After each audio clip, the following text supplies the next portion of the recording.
In this video, we'll graph this function r of x. First, let's find out the following information, starting from the domain. So to find the domain, we'll look at the denominator only, and we will find the number that will make the denominator equal to 0 and exclude those numbers from the whole number line. So the only value is making the denominator equal to 0 is -3. So our domain will be all the x such that x is not equal to -3.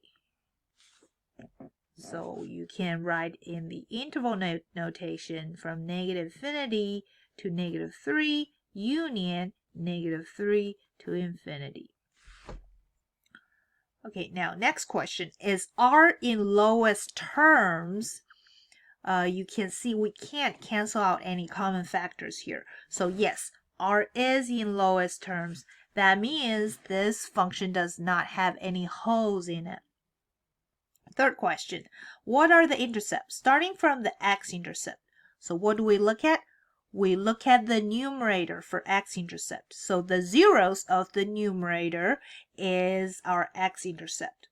So we have two zeros for the numerator. One is 0 coming from this x vector, and the other x-intercept is 1 coming from this x minus 1 factor. So 2 x-intercept, you can also write it as 0, 0, 1, 0, if you prefer writing it that way.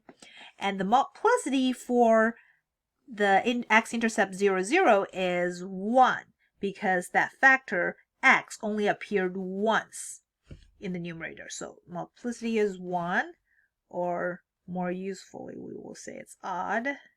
And the multiplicity for x minus 1 is 2, or the multiplicity for the x-intercept of 1 is 2. So, or we can say it's even.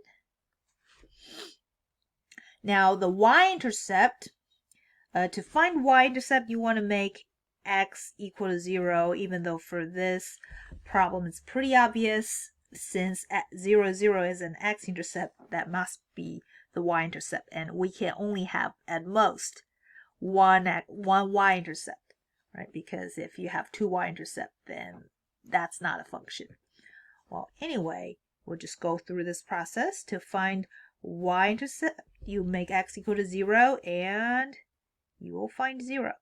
So 0 minus 1 squared over 0 plus 3 cubed, which is 0. Okay, so 0, 0 is our y-intercept.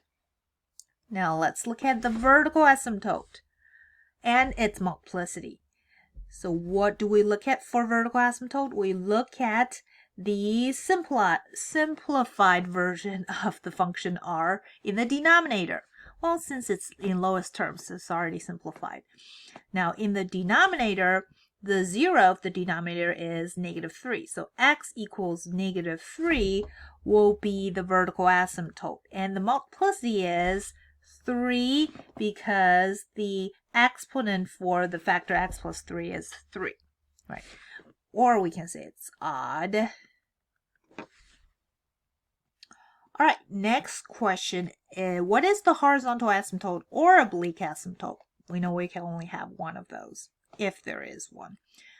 Well, we will look at the degree of the top polynomial and the degree of the bottom polynomial. And you can see the leading term for the top polynomial is x cubed, right? Because you will have a x squared from x minus 1 squared, and you multiply x and x squared, you have x cubed. That's the leading term. So leading term on top is x cubed, and the leading term at the bottom is also x cubed. All right, so since the degree of the polynomial on top and the degree of the polynomial at the bottom are equal, we say we have a horizontal asymptote, which is y equals the quotient of the two leading terms, which is 1.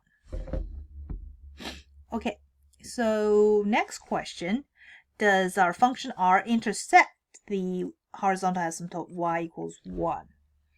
Well, we have to set up a system, which is, first is our function ry equals x times x minus 1 squared over x plus 3 cubed.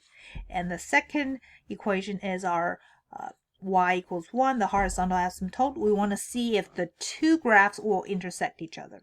So we'll solve the system. So what I will do is to replace the y in the first equation by 1. Solve by substitution. Right. So I will have 1 equals x times x minus 1 squared over, excuse me, let me erase this, x plus 3 cubed. Okay, so to solve this equation, we can do cross multiply. Right?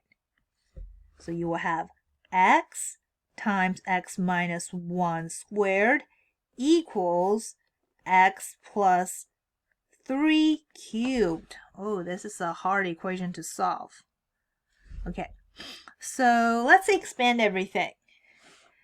So first of all, I expand this part. That's x squared minus 2x plus 1 based on the a minus b squared formula.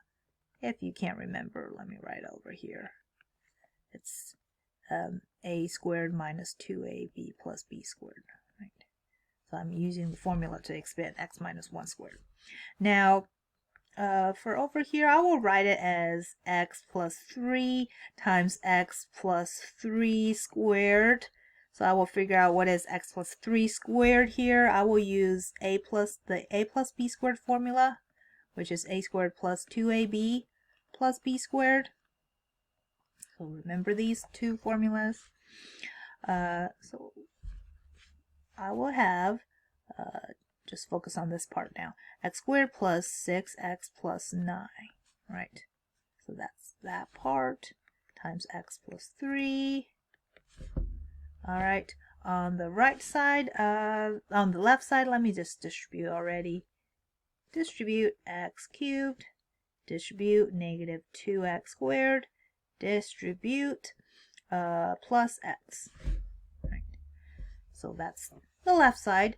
The right side, let me write the left side again. The right side, you have to distribute the x into each term inside the second pair of parentheses. So you have x cubed plus 6x squared plus 9x. Then you want to distribute the 3 into each term inside the second pair of parentheses. So you have positive 3x squared plus 18x plus 27. Okay, combine like terms on the right side.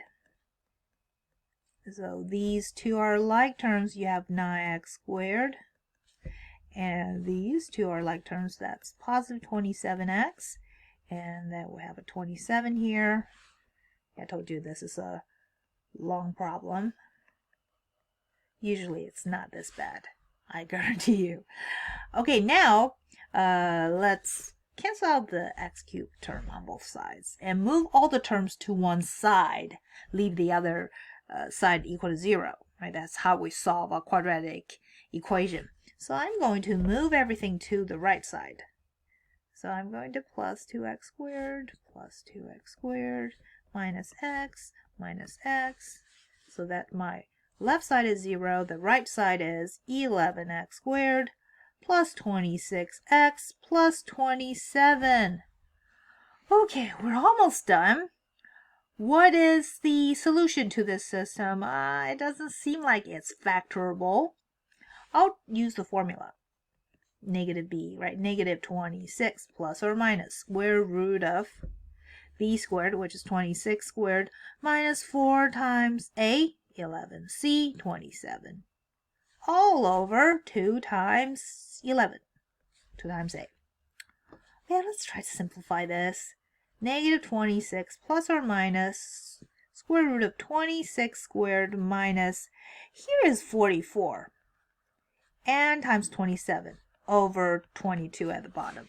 And you can see over here, 44 times 27 is obviously bigger than 26 times 26, right? So you will end up with a negative number underneath this square root. That means this equation doesn't have any real number solutions. You have two complex solutions. So that means there are no x-intercept, or the two graphs will have no points in common. So you will say, to answer this question, go back to the question, does R intercept the Y-intercept? Sorry, does R intercept y equals 1, the horizontal asymptote? The answer is no, because the solution to this system is no real solution. Okay. Now I think we gathered enough information to graph.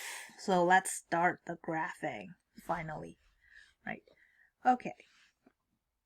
Okay, with all the information, let's start graphing. Starting from the x-intercept, we have two x-intercept. One is 0, 0, which is right here. And the multiplicity for it is odd. And we have another x-intercept with 1, 0. And for that one, it's even.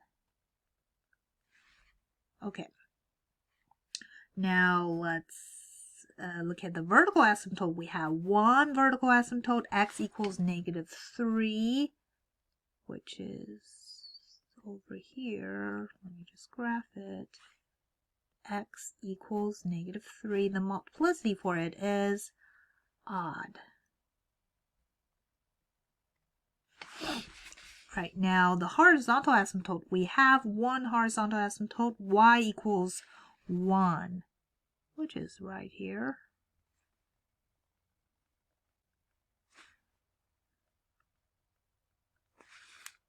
Y equals 1, and our graph won't intersect that y horizontal asymptote, y equals 1. I'll start from the 0, 0 here. Since our graph does not intersect y equals 1, that means our graph here won't go up. It has to go down from this origin. So that means you will go down from that 0, 0. Okay, so since the multiplicity for 0, 0 is odd, that means our graph will pass this x-intercept.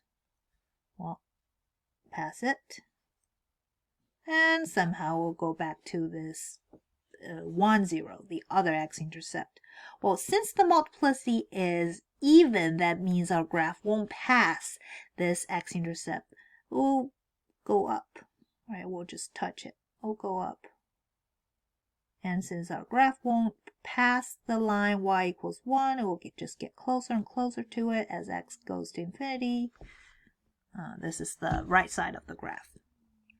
Okay, the left side of the graph, we will look at the multiplicity for the vertical asymptote, which is odd. That means for one side, it will go down, the other side will go up. Since on the right side, the graph is going down, that means on the left side, the graph is going up. Kind of like that. All right, and since our graph won't pass y equals 1 anymore, and that's how the graph will look like. Won't pass y equals 1. So this is our graph.